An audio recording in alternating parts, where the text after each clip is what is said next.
This week on Christian World News, driven underground, China's government banning a major church 10 years after making history by allowing it to worship openly.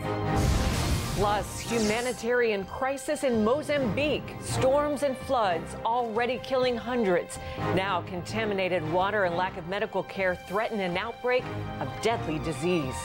And the unique ministry that's looking after the babies of the women trapped in prostitution. The founder of Saving Moses shares how she's bringing care to the area where it's most urgent and least available.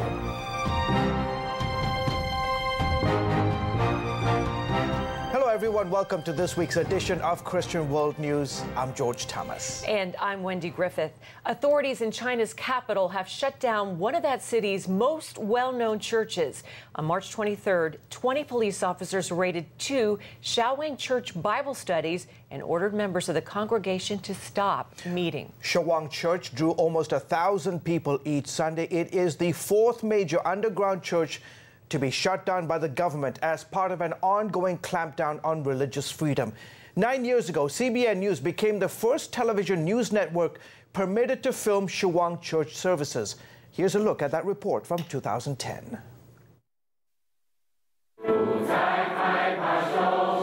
On a recent Sunday morning, a few blocks from Beijing's financial district, hundreds of Christians gathered to worship God. 20 years ago, we would have never permitted you to film our meeting. But today, China is changing, and the church has to change as well. Jin Tiangming pastors one of the largest so-called underground churches in Beijing. This is the first time since founding his church 17 years ago that he's opened the service to cameras.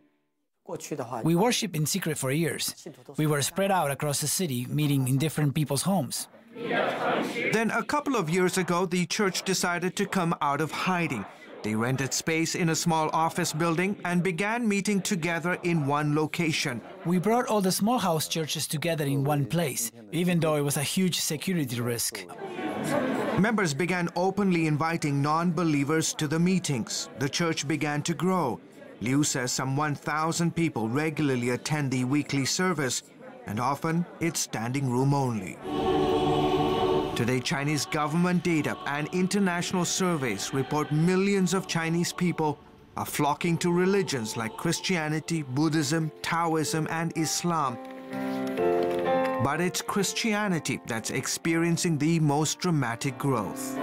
Trying to get precise figures on the number of Christians today in China is extremely difficult, but clearly they are part of mainstream society today.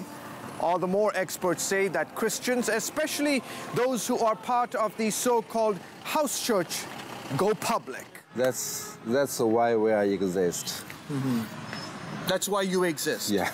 That's what you want. That's your ultimate goal? Yeah. To be recognized legally? Yeah. George, why? Yeah. Why is the Chinese government doing this to its own people? It's unbelievable. 10 years ago, we were allowed to film, and they wanted to come out and be be publicly recognized by the government. But the Chinese government, Wendy, truly are so afraid of Christians. Why? Because they feel like the Christians can be a threat to the Communist Party. They see what's happening today in the United States, where evangelicals have such a huge influence in society and can influence the political landscape.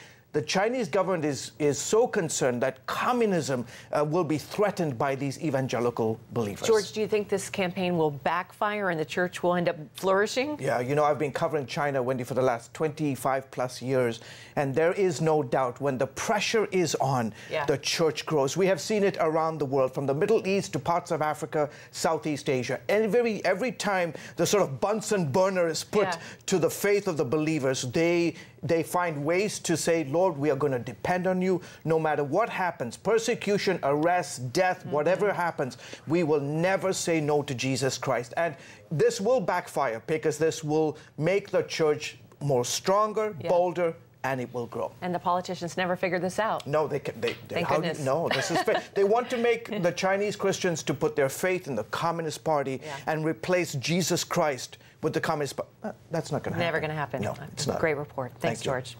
Well, the Islamic State has been driven from Syria and Iraq, but the damage done by the jihadi army will continue for generations. The group's genocidal policies hurt the church and other religious minorities. It's had the opposite effect on some Muslims, turning them from Islam to Christianity. Dale Hurd reports. The headlines say Islam is going to be the largest religion in the world. But Islam is facing a crisis. The terrible deeds of ISIS, done in the name of Allah and following the violent example of Muhammad, have horrified many Muslims who are now questioning their faith. Missionaries to the Islamic world say more Muslims have converted to Christianity since 9/11 than during the entire 14 centuries of Islamic history. Many keep their conversions a secret, afraid for their lives. In London, this British college student from a Pakistani immigrant family left Islam after a lengthy study convinced him the Quran could not be true. We hid his face because Islam teaches that apostates must be killed. If someone leaves Islam or becomes apostate, he is thrown out of his family. His family will be the first one to abandon him. His friends will reject him. He will be killed or he will be persecuted. A lot of my friends, they said, okay, this is the last time we are talking to you because you disrespected Prophet Muhammad. You disrespected Islam. Some ex-Muslims become atheists, but some discover a God who loves. Because of ISIS, many people become Christian. In Sweden, Pastor Fuad Rasho, himself an immigrant from Syria, has baptized more than 100 ex-Muslims. Every week, I meet almost one or more who come to me. They come to me and like to know about Christianity, about Bible, because they are very angry. They are Muslim, as they don't like to continue to be Muslim. When it comes to religion, Europe has been called the new dark continent, and some Muslims here feel trapped between atheism and radical Islam. But they see hope in Christianity. When Nassim Ben Iman came with his parents to Germany as immigrants from a Muslim nation, he remembers thinking that if Germany is a Christian nation, then Christianity is a dead, sinful religion. Nakedness in the television is because of the Christian religion. Living together, not married, is because of the Christian religion. But then Nassim discovered real Christianity and is today an evangelist reaching Muslims and non-Muslims for Christ. When the people understand who Jesus is, they will more and more love Jesus and follow Jesus. And when the Muslims understand more and more what Muhammad is, what the Quran is, what the history is, then they will go farther away from Islam. Islam is going to collapse. Brother Rashid is the son of a Moroccan imam who lived for 15 years as a secret convert to Christianity. Now he hosts an Arabic-language Christian program called Daring Questions that challenges Muslims to question their faith. Many Muslims actually, they say, if what ISIS is doing is Islam, I'm leaving it. Some of them are becoming atheists. There's a huge wave of atheism in the Arab world right now. And there is also a huge wave of conversion to Christianity following Jesus Christ. I have never seen something like this. Islam was never faced with this crisis before. Nassim says Islam appears strong, but is only feeding off the spiritual void in many weak Christian nations. Let me say, the greatest power of the Islam is the weakness of the Christians. That's what happens in Germany and I think in America and all the Western countries. Even while it seems that Islam is poised to overtake the West, Brother Rashid says Christians should not fear Islam, a faith that he is convinced is slowly dying. Islam is not God's instrument to judge the West. I think people are afraid because of what they see on the news, but even violence is just a sign of collapse. Dale Hurd, CBN News. Thank you, Dale. Turkey's president says he plans to convert Istanbul's famous Hagia Sophia landmark back into a mosque. The Hagia Sophia was once an Orthodox church, later turned into a mosque during the Ottoman rule, and has served as a museum since 1935. Now, President Recep Erdogan says it was a very big mistake to turn it into a museum in the first place. Some Turks have been calling for the structure to be turned back into a mosque for years. Those voices grew louder after the gunman who killed Muslims in New Zealand reportedly wrote in a manifesto that the Hagia Sophia would be, quote, free of minarets. Coming up, race against time in Mozambique in the aftermath of a deadly cyclone. Aid workers and medical personnel fight to stem an outbreak of disease.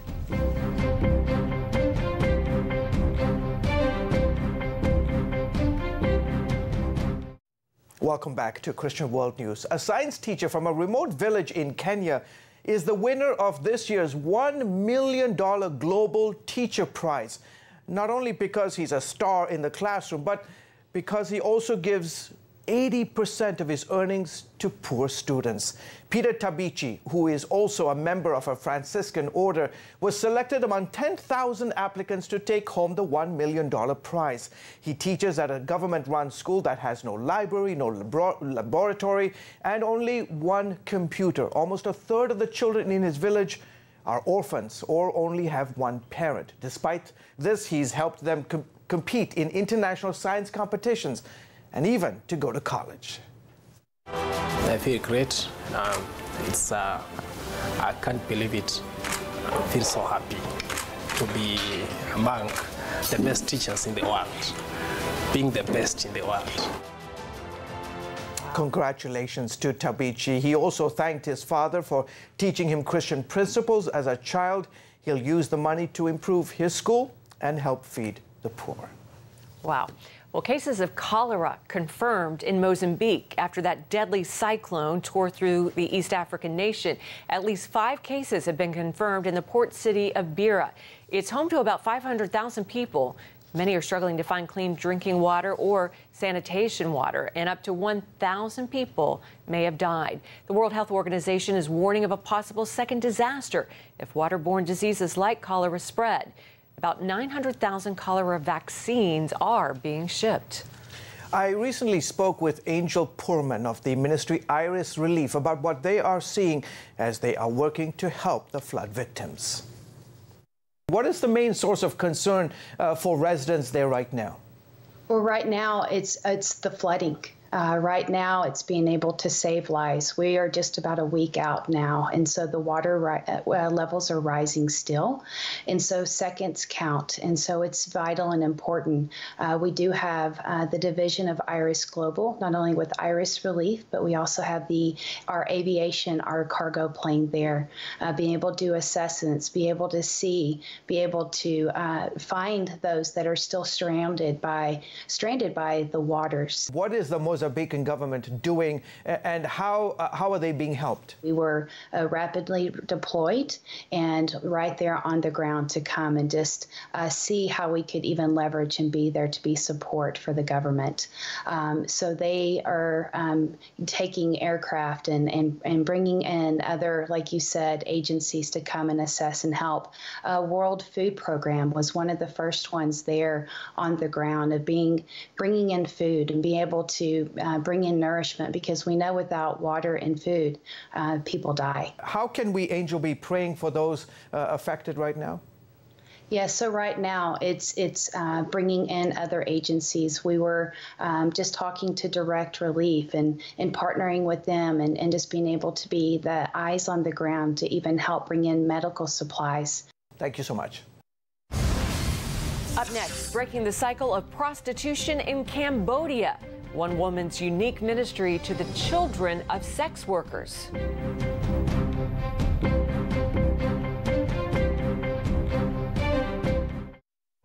We were visiting like a rural malnutrition clinic. This doctor came up to us. Did you bring money? No. Did you bring medicine? No. Well, then why are you here? Do you have blood? I'm like, yeah.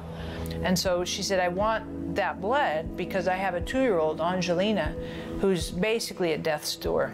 You could see it in her eyes. I mean, she's just like terrorized. And I'll never forget her eyes looking at me. I just wanted to do whatever I could to help her. And I felt helpless. And these are easy answers. You know, we're not trying to cure cancer. Just babies hanging by a thread. That was a defining moment for me. My name is Sarah Bowling, and I'm the founder for Saving Moses. We're a global humanitarian organization aimed for 0 to 5-year-olds, where the need is most urgent and the care is least available. And this is like the most fragile, vulnerable time of a human's life. We do something very distinct called night care. So we take care of babies and toddlers of prostitute sex workers in third world countries while they work. So they come in, they give them a bath, they feed them dinner, and then there's playtime. And then they circle up and do a little bit of discipline, self-control. So they sing songs, they have a little snack, they have like a little prayer time. And at the end, they get to sing about Jesus, which is cool. And then we take them, put them up to bed. In America, people were like, so you're in favor of prostitution because you take care of these babies, so these ladies can go out and do that. I'm like, I prefer to say that I'm supporting the babies and toddlers and protecting them. That's my top priorities, these babies and toddlers. I looked into it, nobody around the world is doing that. And I would come to these red light areas, brothels and all this stuff. And that's the thing, everybody focuses, and I understand, they focus on the moms, the sex workers. But in the meantime, it's these babies and toddlers. They're on the bed with their mom as she's working. That's a day-to-day reality. I had 8 out of 10 moms tell me, my baby's on the bed with me as I work. In one red light, they drug their babies and put them under the bed so they don't make any noise while they're working. I mean, you had one little boy, he wandered out in the street, 2 years old, and he got run over by a car and died. This is most urgent, least available. And you're like, well, how could they do that? I'm like, if they could get out of it, they would. That's hell. Most of these women, they don't read, they don't write, they don't have any alternative profession, they don't have any way to earn a living. They've been abandoned by their families, all this stuff. And in the meantime, their babies and their toddlers are on the front lines every day. And they're the ones that have the highest risk of abuse and neglect, all kinds of stuff. Hurt people hurt people. So you're also a part of eliminating some of the awful perpetuation of these atrocities. Night care exists to turn their lives around and give them an opportunity to see a different future. You want to change the industry, you start with the babies and the toddlers, because this is their worldview. They grow up in this every single day. Get them out, and then you change the worldview so they think, I don't have to grow up and be a sex worker like my mom. There's a different opportunity. At least I have a choice.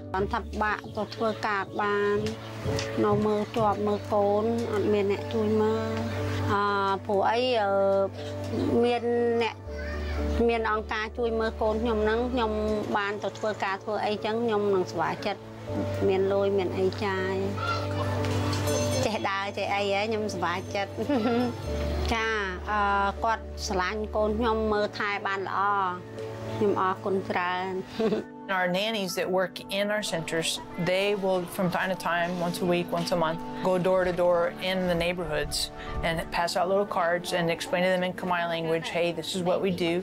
We'd love to have your baby come and visit us, and you're welcome to come. We have open houses from time to time so the moms can come in. Right now, I run around 100 plus or minus babies, toddlers every night here in Cambodia. And I want more. And I'm talking to the staff here, I'm like, hey, where would you like to open next? Because I'm always thinking, come on, let's do more. And I have good people on my team. They make me better.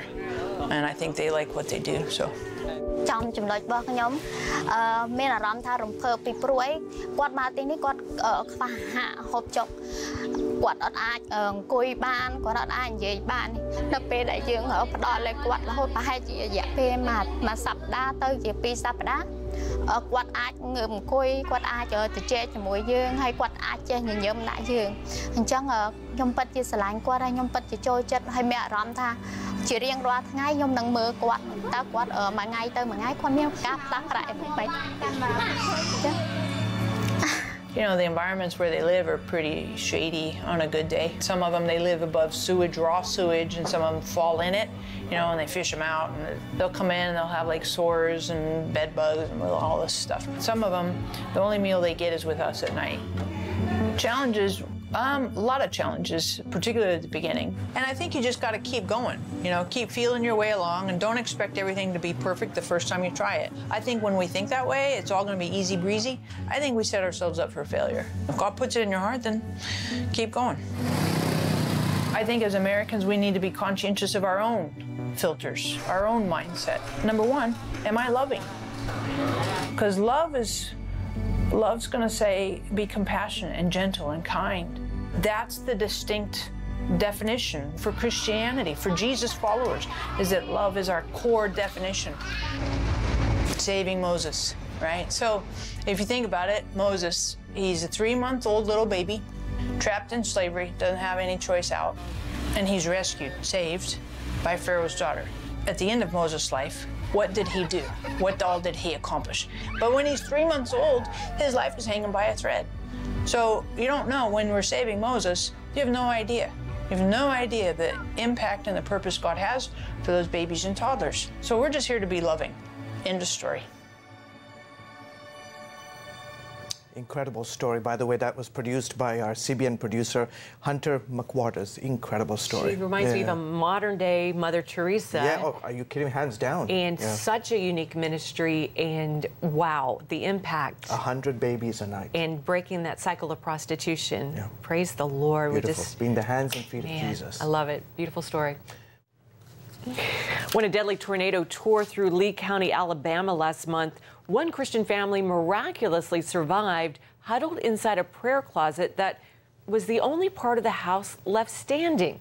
A chaplain with the Billy Graham Rapid Response Team shared their story, posting a picture and this caption: "I just left a family who survived the tornado in this house, and the only thing left standing is the closet." Look at that.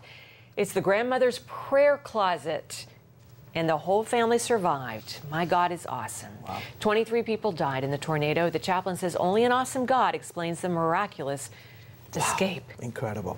Gosh. Well, folks, I hope you've been encouraged by all of our powerful stories this week. I'm speechless after that. Yeah. Well, until next week, from all of us here, goodbye and God bless you.